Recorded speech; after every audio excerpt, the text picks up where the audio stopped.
ના એવરીવન, હવે આપણે લોકો આજે આપણે ભાગીદારની નિવૃત્તિ અથવા મૃત્યુની અંદર ઉદાહરણ નંબર 23 કરવાના છીએ ગાઈસ. તો તમને બધાને ખબર છે ઈ, એફ અને જી 4:3:3 ના પ્રમાણમાં નફો નુકસાન વેચતા ભાગીદારો છે. એટલે તમને જૂનું પ્રમાણ આપ્યું છે 4:3:3. ઈ તારીખ 31/3/2015 ના રોજ નિવૃત્ત થાય છે. એટલે કોણ નિવૃત્ત થાય છે? ઈ પહેલા નંબરનો. અને એ દિવસનું આપણને પાકું સરવૈયું આપ્યું છે. સૌથી પહેલા આપણે દાખલાની શરૂઆત ઓલવેઝ ક્યાંથી કરીએ છીએ ફ્રેન્ડ્સ? મૂડી લખીને. તો મૂડી ખાતે જમા બાજુ લખો, બાકી આગળ લાવ્યા. કેટલા છે એવરીવન? 8,000, 5,000 ને 2,000. 8,000, 5,000, 2,000. નાउ કે એવરીવન, બીજું સામે તમને રોકડ અને બેંક આપ્યા છે 400 રૂપિયા. તો રોકડ અને બેંક ખાતે ઉધાર બાજુ લખો ગાઈસ, બાકી આગળ. નાउ કે એવરીવન, નિવૃત્તિની શરતો નીચે મુજબ નક્કી કરવામાં આવી કે પાઘડીનું મૂલ્યાંકન 4,000 થી કર્યું. હવે પાઘડીનું મૂલ્યાંકન 4,000 કર્યું અને તમને જો ચોથા વાલામાં નવું નફા નુકસાનનું પ્રમાણ કેટલું આપ્યું છે? 4:1 આપ્યું. એટલે નવું પ્રમાણ છે, જૂનું પ્રમાણ છે. તો અહીંયા આપણે શું ગોતવાનું હોય? લાભનું પ્રમાણ. હું તો અહીંયા જ કરી નાખું છું. લખો વર્કિંગ નોટ નંબર 1, લાભનું પ્રમાણ.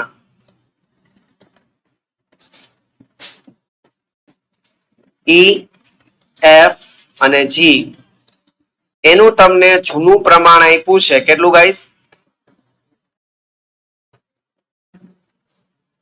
4:3:3. 4:3:3. 4 ને 3 7 ને 3 10, 10, 10. આટલું ક્લિયર? ઈ નિવૃત્ત થાય છે. બચે કોણ? એફ અને જી. અને એફ અને જી નું તમને નવું પ્રમાણ અહીંયા આપ્યું છે. કેટલું? 4:1. 4/5 અને 1/5. ક્લિયર બધાને ફ્રેન્ડ્સ? તમારા લાભનું સૂત્ર તમને બધાને ખબર છે કે લાભ બરાબર નવો ભાગ માઇનસ જૂનો ભાગ. લાભ બરાબર નવો ભાગ માઇનસ જૂનો ભાગ. હવે જોઈએ માય ડિયર ફ્રેન્ડ્સ, તો અહીંયા એફ ની વાત કરીએ તો એફ નો નવો ભાગ છે 4/5. જૂનો ભાગ છે 3/10. અને આપણે 10 કરવા માટે ઉપર નીચે કેના વડે ગુણી નાખીએ? 2 વડે. એટલે 4/2 8/10 માઇનસ 3/10 બરાબર 5/10. પ્લસ માં જવાબ આવ્યો તો શું કહેવાય? આને લાભ કહેવાય. એના પછી આપણે જી ની વાત કરીએ તો જી નો નવો ભાગ કેટલો છે? 1/5. જૂનો ભાગ કેટલો છે? 3/10. ઉપર નીચે 2 વડે ગુણી નાખીએ. 2/10 માઇનસ 3/10 બરાબર -1/10. અને આને શું થયું કહેવાય? ત્યાગ. લાભનું સૂત્ર હોય ને જવાબ માઇનસ માં આવે તો શું કહેવાનું? ત્યાગ. અને પ્રવેશની નિવૃત્તિ વખતે દર વખતે મેં તમને લખાયું છે એક સેન્ટેન્સ કે ઓલવેઝ ત્યાગ વાળો હોય છે એ જમા થાય. કે જે પણ ભાગીદાર ત્યાગ કરે એને શું કરી દેવાનું હોય? જમા કરી દેવાનું હોય. અને જે પણ ભાગીદારને લાભ થાય એને હંમેશા શું કરી દેવાનું હોય ફ્રેન્ડ્સ? ઉધાર કરી દેવાનું હોય. ક્લિયર બધાને? શ્યોર? સમજાણું બધાને એવરીવન? ઓકે, ચલો હવે શું થાય છે બાકીની વસ્તુ છે એ આપણે લોકો જોતા જઈએ કે પાઘડીનું મૂલ્ય 4,000 નક્કી કર્યું છે. તો હું એની ડાયરેક્ટ વર્કિંગ નોટ કરું છું. તમને બધાને ખબર છે કે જે પણ કોઈ ભાઈ ભાગીદાર જાય એને આપણે લોકો ઓલવેઝ શું કરી દઈએ છીએ? જમા. એટલે કોણ જાતો તો? ઈ. તો અહીંયા લખશું તે ઈ ના મૂડી ખાતે જમા. મૂલ્ય કેટલું છે પાઘડીનું? 4,000. અને ઈ નો ભાગ કેટલો હતો? 4/10. કે ઈ જતો કરી દેશે. કારણ કે ઈ જાય છે એટલે પોતાનો ભાગ જાતો કરી દેશે. એટલે ઈ નો પણ આ ત્યાગ જ કહેવાય. કેટલા રૂપિયા? 1,000. સોરી, કેટલા? 1,600. હવે એક વ્યક્તિ ત્યાગ કરતો હતો. કોણ ત્યાગ કરતો હતો? જી. તો ત્યાગ જમા કરવું પડે ને. તે જી ના મૂડી ખાતે કેટલા રૂપિયા? તો કે 4,000 રૂપિયા. અને એને ત્યાગ કર્યો હોય ને એટલો. એને ત્યાગ કેટલો કર્યો છે? 1/10. 1/10 જ હતો ને? એ ભલે માઇનસ હતો, આપણે અહીંયા માઇનસ હતો એટલે જ એને ત્યાગ કીધો આપણે. બરોબર છે? તો અહીંયા કેટલા આવ્યા? 400. આ બધા રૂપિયા આપણે આપણે કોની પાસેથી લેવાના? એફ પાસેથી, કારણ કે એફ ને લાભ થાય છે એટલે એફ ના મૂડી ખાતે આપણે શું કરી દેવાનું ફ્રેન્ડ્સ? ઉધાર કરી દેવાનું. કેટલા રૂપિયા? 2000. હવે શું થશે કે એફ ના મૂડી ખાતે ઉધાર 2000 કરવા પડશે. સામે 2 છે, ઈ અને જી. તો ઈ ના 1600 ને જી ના 400. એટલે જો વર્કિંગ નોટ આપણે ખતવણી કઈ રીતના કરશું એ બહુ ઇમ્પોર્ટન્ટ છે. તો ચલો એફ ના મૂડી ખાતે ઉધાર, એટલે હું એફ ના મૂડી ખાતે ઉધાર આવી ગયો. અહીંયા આપણે વિગતમાં હંમેશા સામેના ખાતાનું નામ લખીએ, પણ સામે 2 છે, એક 1600 વાળો છે અને એક 400 વાળો છે. આ જે 1600 વાળો છે એ ઈ ના મૂડી ખાતે છે અને આ જે 400 વાળો છે ઈ કોના મૂડી ખાતે છે? જી ના મૂડી ખાતે. આટલું ક્લિયર ફ્રેન્ડ્સ? હવે આપણે લોકોએ શું કરવાનું છે કે ઈ અને જી માં બેને શું કરી દેવાના? જમા. તો ઈ ના જે હતા 1600 અને જી ના હતા 400, એ બે જમા કરી દીધા. સામેના ખાતાનું નામ શું છે? એફ ના મૂડી ખાતે. ના ઓકે માય ડિયર ફ્રેન્ડ્સ? આવડું બધાને? કન્ફર્મ? ઓકે. આગળ કાયમી મિલકતોની કિંમતમાં 20% વધારો કરવાનું કે છે. તો જોવો જોઈએ અહીંયા કાયમી મિલકત એવો નામ નથી આપ્યું, પણ આપણને ખબર પડી જવી જોઈએ કે જમીન, મકાન અને ફર્નિચર આપણી કેવી મિલકત કહેવાશે? કાયમી મિલકત.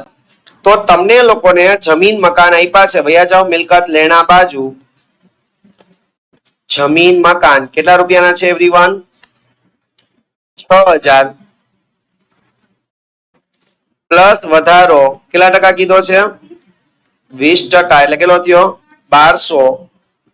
એટલે 12 કાઢો કેટલા ગાઈસ? 7200. જમીન મકાનની કિંમત 1200 રૂપિયા વધે તો આપણને ફાયદો થાય, અને ફાયદો છે એ પુનઃ મૂલ્યાંકન ખાતાની જમા બાજુ. લખો 1200 રૂપિયા જમીન મકાન ખાતે. Okay everyone? એના પછી બીજું આપણી પાસે શું છે? ફર્નિચર. તો મિલકત લેણા બાજુ અંદરની કોલમમાં લખજો ગાઈસ ફર્નિચર 4000 પ્લસ વધારો 20% કરો એટલે કેટલો થાય? 800. એટલે 12 કાઢો 4000 ને 800. ફર્નિચરની કિંમત 800 રૂપિયા વધે તો આપણને શું થયું કહેવાય? ફાયદો. અને ફાયદો છે એ પુનઃ મૂલ્યાંકન ખાતે શું કરશું? જમા.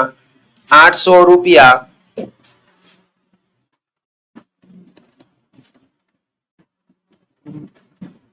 ફર્નિચર ખાતે. Clear everyone? ઓકે. આગળ સ્ટોક 10% વધુ કિંમતે દર્શાવેલ છે, બતાવેલો છે. સ્ટોક કેટલાનો છે? 6600. એ વધુ કિંમતે બતાવ્યો છે, એની જે કિંમત છે એના કરતા વધુ બતાવ્યો છે 10%. એટલે એનો મતલબ એમ કે 110 બતાવ્યો હોય, બરાબર ને? તો 110 તમને કેટલો બતાવ્યો છે? 6600. માનો કે એની કિંમત 100 હોત તો કેટલો આની કિંમત કહેવાત? તો કે 100 ગુણ્યા 6600 ભાગ્યા 110. એટલે કેટલી કિંમત કહેવાય આની? 6000 રૂપિયા. સ્ટોકની કિંમત છે 6000, પણ તમે કેટલા બતાવ્યા છે? 6600 રૂપિયા. તો હવે એની કિંમત આપણે ઘટાડી નાખવી પડશે. લખો મિલકત લેણા બાજુ સ્ટોક અંદરની કોલમમાં લખજો 6600 માઇનસ ઘટાડો 600 રૂપિયા એટલે 12 કાઢો 6000. સ્ટોકની કિંમત તમે 600 રૂપિયા ઘટાડો છો એટલે તમને શું થાય ફ્રેન્ડ્સ? નુકસાન. અને નુકસાન છે એ પુનઃ મૂલ્યાંકન ખાતે શું કરી દેવું પડે? ઉધાર. તો પુનઃ મૂલ્યાંકનમાં ઉધાર બાજુ લખો 600 રૂપિયા. સામેના ખાતાનું નામ તો કે સ્ટોક ખાતે. ના ઓકે માય ડિયર ફ્રેન્ડ્સ? આવડું બધાને કે નો આવડું? કન્ફર્મ? ઓકે. આગળ નવું નફા નુકસાનનું પ્રમાણ આપણે ઓલરેડી વાત થઈ ગઈ છે ના રિગાર્ડિંગ. ઈને તેની લેણી રકમથી રકમ ચૂકવી દેવી. એટલે ઈને જેટલા નીકળે છે એ બધા ઈના દઈ દેવાના આપણે, બરોબર છે? ઈનો જેટલો પણ હિસાબ થાય એ પૂરેપૂરા રૂપિયા આપણે લોકો શું કરી દેશું? એને આપી દેશું. એટલે કે ઈના મૂડી ખાતે ઉધાર અને રોકડ ખાતે શું કરી દેશું? જમા. બીજું, નવી પેઢીમાં રોકડ કેટલી રાખવાની છે? 1000. એને એમ કીધું કે આ બધું થઈ જાય પણ નવી પેઢીમાં 1000 રૂપિયા રોકડા રહેવા જોઈએ. તો તમને બધાને ખબર છે કે એનો મતલબ શું થયો. હા, તો અહીંયા લખવાનું બાકી આગળ લઈ ગયા. કેટલા રૂપિયા ફ્રેન્ડ્સ? 1000. આ રોકડ અને બેંકની આખરની બાકી કહેવાય. અને આખરની બાકી હંમેશા આપણે લોકો ક્યાં લખીએ છીએ ફ્રેન્ડ્સ? પાકા સરવાળામાં મિલકત લેણા બાજુ રોકડ અથવા બેંક. કેટલા રૂપિયા? 1000. ચલો આમાં કોઈને કઈ વાંધો હોય તો મને કહો એવરીવન. છે કઈ વાંધો? ઓકે, આગળ. એફ અને જી જરૂરી રોકડ એવી રીતે લાવશે કે લઈ જશે કે નહીંથી કરી તેમની પેઢીમાં નવી પેઢીમાં તેમની મૂડી નફા નુકસાનના નવા પ્રમાણમાં રહે. યાદ આવે છે કે તમને એવો શબ્દ આપે કે નવી પેઢી નફા નુકસાનના નવા પ્રમાણમાં રહે, તો એનો મતલબ એવો થયો કે દાખલો આપણે લોકો સૌથી પહેલા ક્યાંથી બંધ કરશું? પાકા સરવૈયાથી બંધ કરશું. પણ અહીંયા હજી આપણે બાકીની બધી વસ્તુ બાકી છે, એટલે પેલા ઈ પૂરી કરી લઈએ. ચાલો, મૂડી લખાઈ ગઈ. સામાન્ય અનામત છે 2000. ત્રણેય ભાગીદારો વચ્ચે 4:3:3 માં વેચી દો. ચાલો, સામાન્ય અનામત ખાતે સામાન્ય વાંધો નહીં 4:3:3 800 600 600. ચાલો, થયું એવરીવન. એના પછી આગળ લેણદારો 8000 ને દેવી ઊંડી 2000 એમ નામ લખી નાખીએ ફ્રેન્ડ્સ. લેણદારો 8000 દેવી હુંડી 2000. આટલું થયું ફ્રેન્ડ્સ? સમજાણું કે નહીં? ઓકે, આગળ તમને 1000 રૂપિયા જૂની પાઘડી આપી છે. તો આ જૂની પાઘડી તમે શું કરશો? તો કે જૂના ભાગીદારોના મૂડી ખાતે શું કરી દેવાનું ગાઈસ? ઉધાર કરી દેવાનું. યાદ છે ને? પાઘડી ખાતે. અને કયા પ્રમાણમાં? તો કે 4:3:3 ના પ્રમાણમાં. ટોટલ છે 1000 રૂપિયા. 4:3:3 માં વેચો એટલે 400 300 અને 300. સમજાણું બધાને ફ્રેન્ડ્સ? કન્ફર્મ? ઓકે, આગળ જમીન મકાન થઈ ગયું, ફર્નિચર થઈ ગયું, સ્ટોક થઈ ગયું. દેવાદાર 9000 રૂપિયા બાકી છે અને એ આપણે શું કરશું? મિલકત લેણા બાજુ એમને લખી રાખીએ. દેવાદારો કેટલા રૂપિયા ફ્રેન્ડ્સ? 9000. આઈ હોપ સો કે આ વાત પણ બધાને સમજાણી હશે. ઓકે, ચલો હવે આપણે લોકો શું કરીએ કે સૌથી પહેલા પુનઃ મૂલ્યાંકનને બંધ કરી લઈએ. તો શું થાય છે? 1200 ને 800 2000. એ 2000 નું અહીંયા લખું ફ્રેન્ડ્સ. 2000 માંથી 600 ગયા તો બચ્યા કેટલા? 1400 રૂપિયા. આ 1400 રૂપિયા આપણું શું થશે? નફો. કોની વચ્ચે વેચશો? ઈ, એફ અને જી વચ્ચે. કયા પ્રમાણમાં? 4:3:3 ના પ્રમાણમાં. ચલો વેચો જઈએ ગાઈસ 4:3:3 માં. 560 420. 2 મિનિટ.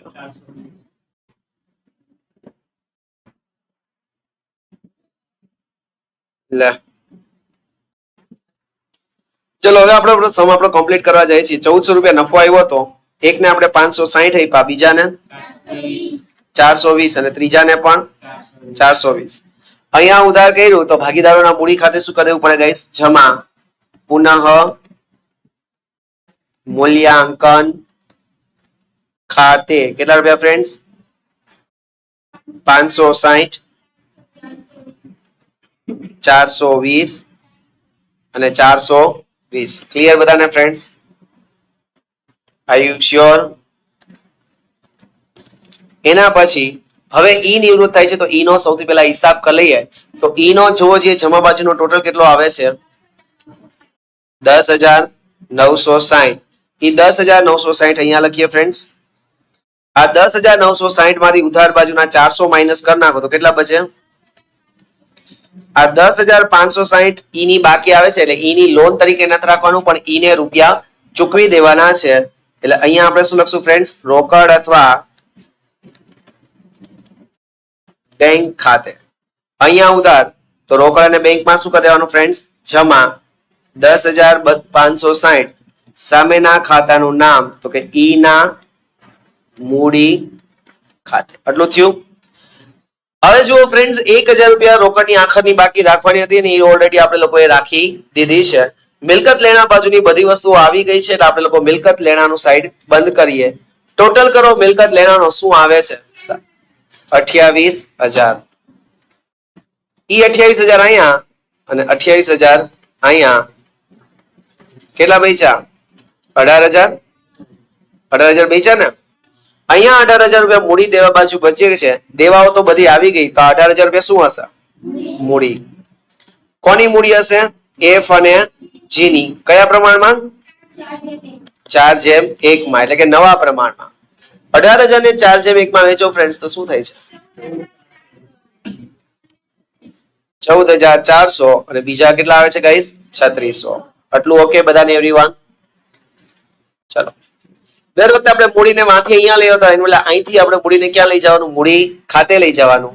તો મૂડી ખાતે ઉધાર બાજુ લખશું ફ્રેન્ડ્સ બાકી આગળ લઈ ગયા. યાદ રાખજો, એફ માં લખવાનું છે 14,400 અને જી માં લખવાનું છે 3600. આ આપણી આખરની મૂડી છે. 14,400 અને 3600 આખરની મૂડી રાખવા માટે જે પણ કઈ રૂપિયા વધઘટ થશે એ આપણે લોકો ક્યાં લઈ જાશું? રોકડ અથવા બેંક ખાતે. અહીંયા એના વિશે કઈ કીધું નથી કે વધઘટના રૂપિયા થાય એનું શું કરશો? તો કે વધઘટના રૂપિયા થાય તો કાં તો રૂપિયા લઈ આવશું અને કાં તો રૂપિયા લઈ જાશું, એટલે રોકડમાં એની એન્ટ્રી દેવાની. ચલો હવે એફ નો ટોટલ કરો. આઈ થિંક ઉધાર બાજુનો એફ નો ટોટલ વધારે છે એવરીવન. 16,000. એ 16,700 રૂપિયા હું અહીંયા જમા બાજુ લખું તો અહીંયા રૂપિયા ઘટે છે જે આપણે લખશું રોકડ અથવા બેંક ખાતે. ચલો 16,700 માંથી આ બધું માઇનસ કરો તો શું થશે ફ્રેન્ડ્સ? 10,680. હાલો, અહીંયા જમા તો રોકડ અને બેંકમાં શું કરશું ફ્રેન્ડ્સ? ઉધાર. એફ ના મૂડી ખાતે એફ જ હતો ને 10,680. Okay everyone? ચાલો એના પછી આગળ હવે જોઈએ જી નો કોનું ટોટલ વધારે છે? એમાં ઉધાર બાજુનો જ વધારે છે 3,900. એ 3,900 ને આપણે અહીંયા લખીએ ફ્રેન્ડ્સ તો અહીંયા રૂપિયા ઘટે છે. કેટલા ઘટ્યા? 480. ત્યાં જમા તો અહીંયા શું કરશું ગાઈસ? ઉધાર જી ના મૂડી ખાતે 480. ચલો હવે ફ્રેન્ડ્સ રોકડ અથવા બેંક ખાતું બંધ કરો એટલે ખબર પડે. 11,560. 11,560. આઈ હોપ સો કે તમને લોકોને પણ આ દાખલો આવડ્યો હશે. મળીએ છીએ નેક્સ્ટ વિડિયો લેક્ચરમાં. ત્યાં સુધી રજા આપો ગાઈસ. જય હિન્દ, જય ભારત, જય દ્વારકાધીશ.